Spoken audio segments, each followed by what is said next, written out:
Stock market. మీరు stock మార్కెట్లో invest చేశారా? అయితే మీరు ప్రాఫిట్స్ని బాగా ఎంజాయ్ చేస్తున్నారు. విషయం గుర్తుపెట్టుకోండి, మీరు ట్యాక్స్ పే చేయాలి. ప్రాఫిట్స్ వస్తే ఎక్కువ ట్యాక్స్ పే చేయాల్సిందేనా? అయితే ట్యాక్స్ సేవింగ్ స్ట్రాటజీస్ గురించి తెలుసుకుందాం. మార్కెట్లో ప్రాఫిట్స్ వస్తే క్యాపిటల్ గెయిన్స్ ట్యాక్స్ పడుతుంది. అవి 2 టైప్స్ ఉంటాయి, short term and long term. దీని 1 year లో సేల్ చేసే షార్ట్ టర్మ్, అబోవ్ 1 year అయితే లాంగ్ టర్మ్. సో ఇప్పుడు స్మార్ట్ ట్యాక్స్ సేవింగ్ స్ట్రాటజీస్ గురించి తెలుసుకుందాం. ఈ 2 కేసెస్లో మహేష్ బాబుకి 10% మాత్రమే పడింది. ఎందుకంటే సేల్ అనేది ఆఫ్టర్ 1 year తర్వాత చేశాడు కాబట్టి. ట్యాక్స్ హార్వెస్టింగ్, ఈ బెనిఫిట్ని చాలా మంది యూటిలైజ్ చేసుకోరు. ఎవ్రీ ఇయర్ ప్రాఫిట్స్ మీద 1 lakh విత్డ్రా చేసుకొని ట్యాక్స్ ఫ్రీని ఎంజాయ్ చేయొచ్చు.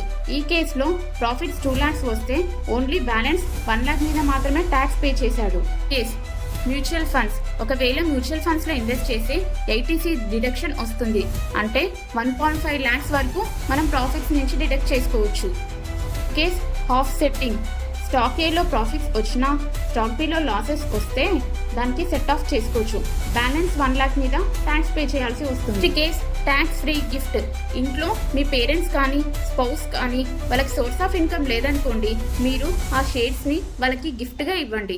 అప్పుడు వాళ్ళు ట్యాక్స్ పే చేయాల్సిన అవసరం లేదు, మీరు ట్యాక్స్ ఫ్రీని ఎంజాయ్ చేయొచ్చు. ఇలా ట్యాక్స్ సేవింగ్ స్ట్రాటజీస్ ఫాలో అయితే స్టాక్ మార్కెట్లో వచ్చిన ప్రాఫిట్స్ మీద ట్యాక్స్ బర్డెన్ తగ్గించుకోవచ్చు.